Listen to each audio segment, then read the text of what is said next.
Hello guys, welcome back to my YouTube channel. ಇವತ್ತಿನ ದಿನ ಆಗಿರುತ್ತೆ ಫ್ರೈಡೇ ನೈಟ್.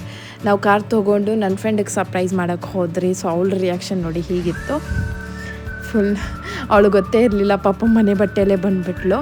ನಾವೆಲ್ಲರೂ ಅಷ್ಟೇ ಮನೆ ಬಟ್ಟೆಯಲ್ಲೇ ಕರ್ಕೊಂಬಂದುಬಿಟ್ಟಿದ್ದೀನಿ ಎಲ್ಲರೂ. ಯಾರಿಗೂ ಗೊತ್ತಿರಲಿಲ್ಲ, ಸರ್ಪ್ರೈಸ್ ಆಗಿತ್ತು. ಸೊ ಎಲ್ರಿಗೂ ಸೇರಿಸಿ ಎಲ್ಲಾದರೂ ಹೋಗೋಣ ಅಂತ ಪ್ಲ್ಯಾನ್ ಮಾಡಿಕೊಂಡು ಹೊರಟ್ವಿ.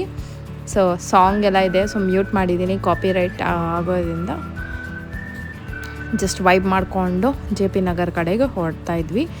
ಸೊ ಅಪ್ರಾಕ್ಸಿಮೇಟ್ 12 ಗಂಟೆ ರಾತ್ರಿ ಆಗೋಗಿತ್ತು. ಆವಾಗಲೂ ಇಷ್ಟು ಟ್ರಾಫಿಕ್ ನೋಡಿ, ಬೆಂಗಳೂರಲ್ಲಿ ಟ್ರಾಫಿಕ್ಕೇ ಕಡಿಮೆ ಆಗೋದಿಲ್ಲ. ಸೊ ಫುಲ್ಲು ಟ್ರಾಫಿಕ್ ಇತ್ತು. ಅದಾದಮೇಲೆ ನನ್ನ ಫ್ರೆಂಡು ಒಂದು ರೆಕಮೆಂಡ್ ಮಾಡಿದ್ಲು ಕೆಫೆ, ಅಲ್ಲಿಗೆ ಹೋಗಿದ್ವಿ. ಸೊ ಇದೇ ಅದು ಕೆಫೆ.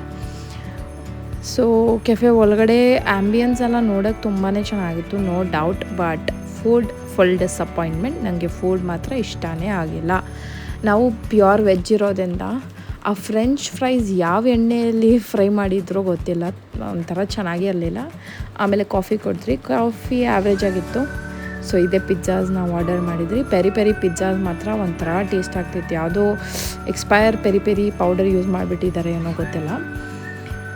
ಸೊ ಅದಾದಮೇಲೆ ಮನೆಗೆ ಬಂದಾಗ ಒಂದು ಮಿರಾಕಲ್ ಆಯಿತು. ಆಲ್ಮೋಸ್ಟ್ ನಾವೆಲ್ಲ ಓಡಾಡಿ ಮನೆಗೆ ಬರೋ ಅಷ್ಟರಲ್ಲಿ ಒಂದು 4 o'clock ಮಾರ್ನಿಂಗ್ ಆಗಿತ್ತು. 4 o'clock ಬೆಳಗ್ಗೆ ನನಗೆ ಚಿಕ್ಕ ಮರಿ, ಆಲ್ಮೋಸ್ಟ್ ನಿಮ್ಮ ಕೈ ಅಷ್ಟೇ ಸ್ಮಾಲ್ ಆಗಿತ್ತು. ಅಷ್ಟೇ ಒಂದು ನಮ್ಮ ಕೈ ಎಷ್ಟಿದೆಯೋ ಅಷ್ಟು ಸ್ಮಾಲ್ ಆಗಿತ್ತು. ಆಟಾಡ್ಕೊಂಡಿತ್ತು. ಆ ನಾಯಿ ಯಾವ್ದು ಆಟಾಡ್ತಾ ಇತ್ತಲ್ಲ, ಆ ನಾಯಿ ಡೇಂಜರಸ್ಸು. ನನಗೆ ಏನಾದರೂ ಕಚ್ಚಿಬಿಡುತ್ತಾ ಅಂತ ಭಯ ಆಯಿತು. ಬಟ್ ಆಟಾಡ್ತಾಯಿತ್ತು. ಎಲ್ಲಿಂದ ಬಂತೋ ಗೊತ್ತಿಲ್ಲ ಈ ಮರಿ.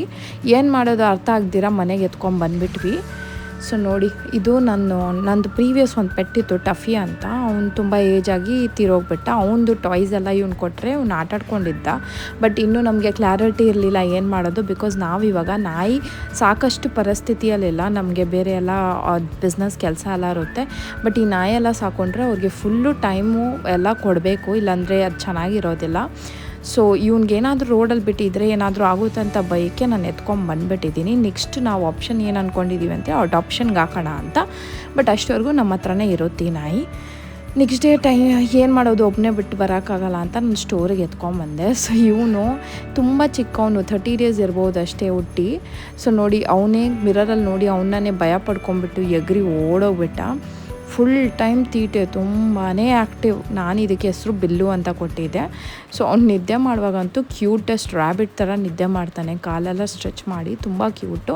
ಆಮೇಲೆ ಬೀದಿಯಿಂದ ಎತ್ತಿರೋದ್ರಿಂದ ಪಾಪ ಇದಕ್ಕೇನಾದರೂ ಪ್ರಾಬ್ಲಮ್ ಇದ್ದರೆ ನೋಡ್ಕೊಂಬರೋಣ ಅಂತ ಡಾಕ್ಟರ್ ವಿಸಿಟ್ ಮಾಡಿದ್ರಿ. ಬರುವಾಗ ನೋಡಿ ಕಾರಲ್ಲಿ ಎಂಜಾಯ್ ಮಾಡ್ಕೊಂಡು ಸೊ ಕ್ಯೂಟಾಗಿ ಎಕ್ಸ್ಪ್ರೆಷನ್ಸ್ ಎಲ್ಲ ಕೊಡ್ತಾ ಇದ್ದ. ಡಾಕ್ಟರ್ ಏನಿಲ್ಲ, ಹೆಲ್ದಿಯಾಗಿದೆ ಅಂತಂದರು. ಸ್ವಲ್ಪ ಇದಕ್ಕೆ ಟಿಕ್ಕೆಲ್ಲ ಆಯಿತು, ಅದಕ್ಕೆಲ್ಲ ಮೆಡಿಸನ್ ಹಾಕಿದ್ರು. ಅಷ್ಟೇ ಆಗಿರುತ್ತೆ ಒಂದು ವ್ಲಾಗ್. ನೆಕ್ಸ್ಟ್ ವ್ಲಾಗಲ್ಲಿ ಸಿಗೋಣ. ಬಾಯ್. ಈ ವಿಡಿಯೋ ಇಷ್ಟ ಆಗಿದ್ರೆ like, share and subscribe. And next ವ್ಲಾಗಲ್ಲಿ ಹೇಳ್ತೀನಿ ಬಿಲ್ಲು ಅಪ್ಡೇಟ್, ಅವ್ನಿಗೆ ಏನಾಗಿತ್ತು ಅಂತ.